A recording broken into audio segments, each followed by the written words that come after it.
Bismillahir Rahmanir Rahim. Welcome everybody to today's class on environment.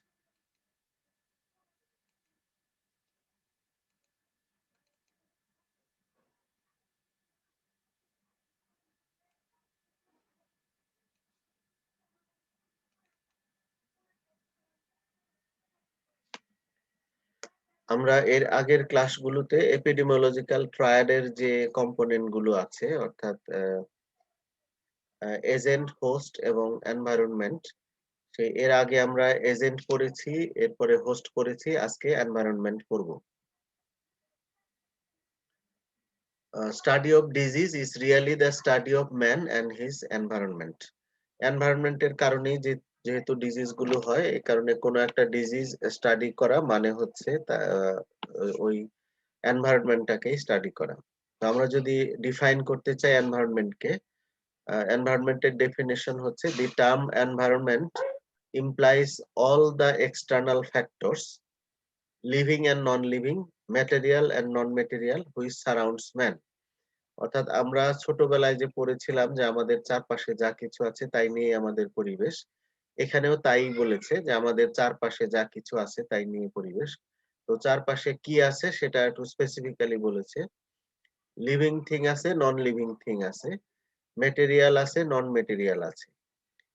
এটা হচ্ছে এনভায়রনমেন্টের পুরাতন concept. তো মডার্ন কনসেপ্টে এর সঙ্গে সোশ্যাল অ্যাসপেক্ট গুলো আরো যোগ হয়েছে। In it's modern concept, environment includes not only the water, air, and soil that form our environment, but also the social and economic conditions under which we live. তাহলে আমরা যে socio economic কন্ডিশনে বসবাস করি সেটাও এনভায়রনমেন্টের অন্তর্গত। তাহলে আমরা যদি কোশ্চেন আসে যে ডিফাইন এনভায়রনমেন্ট, প্রথমে ডেফিনেশনটা দিয়ে তারপরে মডার্ন কনসেপ্ট যেটা এটাও দিতে হবে। Components of environment. The environment of man has been divided into three components: physical environment, biological environment, and social environment. তাহলে এনভায়রনমেন্টের তিন ধরনের কম্পোনেন্ট আছে, অথবা অনেক সময় এটাকেই বলা হয় এনভায়রনমেন্টের types. What are the types of environment.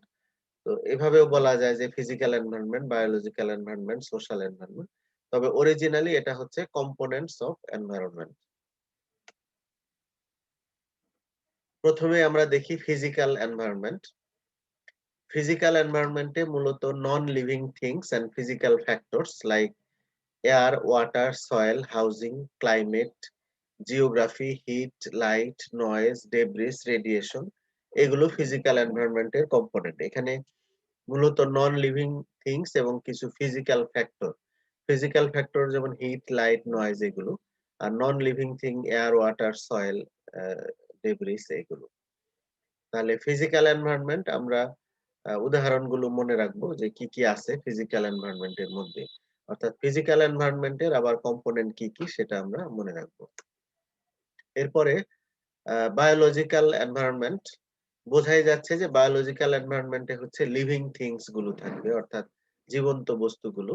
তাহলে living things surrounding man including man himself, মানুষ নিজেও বায়োলজিক্যাল এনভায়রনমেন্টের অন্তর্গত। এছাড়া এর সাথে virus, bacteria, fungus, protozoa, insects, rodents, animals and plants, এগুলো সবই বায়োলজিক্যাল এনভায়রনমেন্টের অন্তর্গত। তো মূলত virus, bacteria, fungus, protozoa, insect, rodents এগুলো সবই হচ্ছে রোগ জীবাণু। এছাড়া অ্যানিমাল ইনক্লুডিং ম্যান হিমসেল এবং প্ল্যান্টস যতগুলো আছে সেগুলো বায়োলজিক্যাল এনভায়রনমেন্টের কম্পোনেন্ট। এরপরে সোশ্যাল এনভায়রনমেন্ট। এই সোশ্যাল এনভায়রনমেন্টকে অনেক সময় সাইকোসোশ্যাল এনভায়রনমেন্টও বলা হয়। And this includes cultural values, customs, habits, beliefs, attitudes, morals, religion, education, income, occupation, lifestyles, community life, health services, social and political organization. তোমরা খেয়াল করে দেখো যে ডিজিজ হওয়ার জন্য এই সমস্ত কালচারাল বা এডুকেশনাল বা লাইফস্টাইল ফ্যাক্টর গুলো জড়িত। দেখা যাচ্ছে যে এখন ওই জীবাণু ঘটিত অসুখ হলে চিকিৎসা করা যায় সহজেই, কিন্তু এই যে কেউ যদি স্মোকিং করে বা ড্রাগ এডিক্ট হয়ে যায় মেন্টাল প্রবলেমে ভোগে, তাহলে সেগুলোর চিকিৎসা করা কম্পারেটিভলি জটিল। এই কারণে এই সোশ্যাল এনভায়রনমেন্ট বা সাইকো সোশ্যাল এনভায়রনমেন্ট এটাকেও সাউন্ড রাখতে হবে, আ ভালো রাখতে হবে। না হলে দেখা যাবে যে আ এই সোশ্যাল প্রবলেম বা সাইকো সোশ্যাল প্রবলেম দেখা দিবে, যেটা জীবাণুঘটিত অসুখের চাইতে সমাজে মারাত্মক সমস্যা তৈরি করবে। রিটেনে একটা প্রশ্ন থাকে তোমাদের যে, what is the role of environment on disease causation? অর্থাৎ আ রোগ তৈরির ক্ষেত্রে এনভায়রনমেন্টের ভূমিকা কি? In fact, mass man's ill health can be traced to adverse environmental factors. দেখা যাচ্ছে যে মানুষের বেশিরভাগ অসুখ-বিসুখ এনভায়রনমেন্টাল ফ্যাক্টরের সঙ্গে রিলেটেড। সেগুলো কি? যেমন water pollution, soil pollution, air pollution, poor housing condition, তারপরে presence of animal reservoir in the environment, presence of insect vector, এই সমস্ত কারণে অসুখ-বিসুখ হয়। And these are constant threat to man's health. এই যে water pollution, air pollution, soil pollution বা insect, এগুলো মানুষের স্বাস্থ্যের জন্য একটা ক্রমাগত থ্রেট হিসেবে বা হুমকি হিসেবে কাজ করে। Defective environment, as for example, lack of sanitation continues to be main health problem. Sanitation যদি ঠিক না থাকে সেটা হেলথের জন্য হুমকি স্বরূপ। Often man is responsible for pollution of the environment. মানুষ নিজেই তার এনভায়রনমেন্টের পলিউশনের জন্য দায়ী। যেমন আরবানাইজেশন, গাছপালা কেটে গ্রামের বদলে শহর, বিল্ডিং তৈরি করা হচ্ছে, কলকারখানা তৈরি করা হচ্ছে, রাস্তাঘাট তৈরি করা হচ্ছে। এই আরবানাইজেশন এর কারণেও অনেক এনভায়রনমেন্টাল চেঞ্জ হচ্ছে এবং ডিজিজ প্যাটার্ন চেঞ্জ হচ্ছে, নতুন অসুখ-বিসুখ হচ্ছে। ইন্ডাস্ট্রিয়ালাইজেশন, ডিফরেস্টেশন, হ্যাঁ? বনভূমি বা গাছপালা উজাড় হয়ে যাচ্ছে। তো এই আরবানাইজেশন, তারপরে ইন্ডাস্ট্রিয়ালাইজেশন, ডিফরেস্টেশন, এই কাজগুলোর জন্য মূলত মানুষই দায়ী এবং এই মানুষের কারণেই এনভায়রনমেন্ট পলিউটেড হচ্ছে এবং ডিজিজ হচ্ছে। এরপরে আজকের ক্লাসের লাস্টে আমরা দেখব যে স্যানিটেশন কি? স্যানিটেশনকে বলা হয় science of safeguarding health. National sanitation foundation, United states of America, এরা স্যানিটেশনকে বলেছে যে sanitation is the way of life. এটা জীবনযাপনের একটা উপায়ের অন্তর্গত।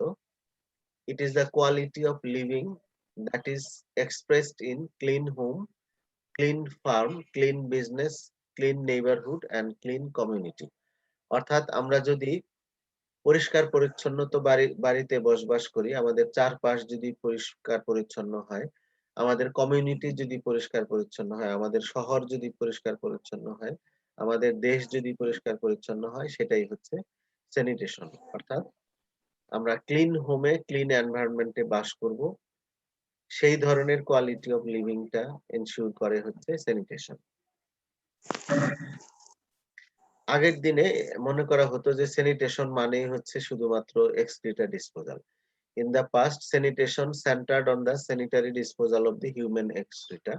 Even now, to many people, sanitation still means construction of latrines.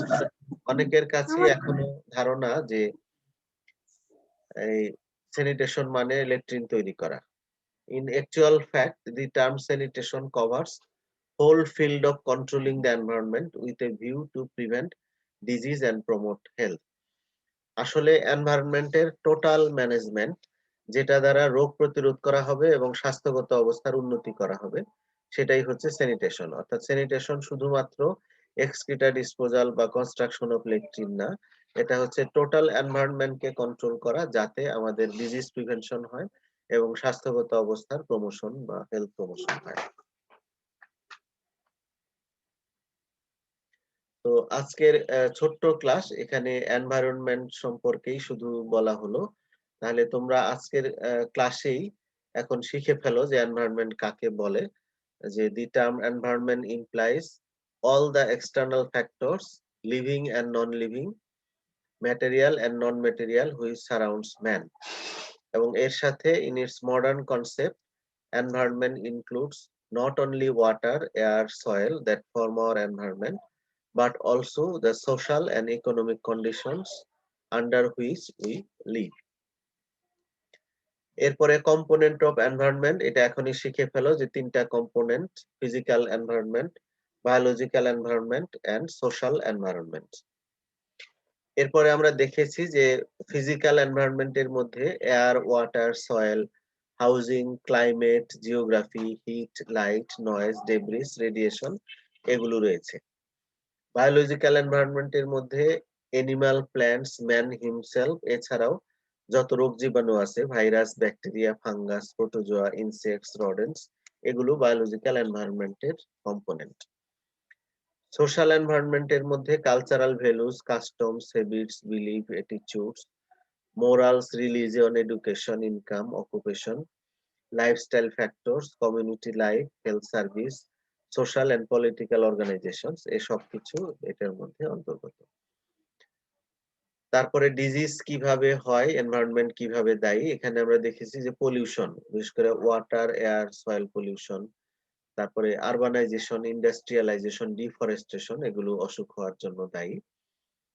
লাস্টে আমরা স্যানিটেশন দেখেছি যে সায়েন্স অফ সেফগার্ডিং হেলথ, বা sanitation is the way of life, it is the quality of living that is expressed in clean home and clean community.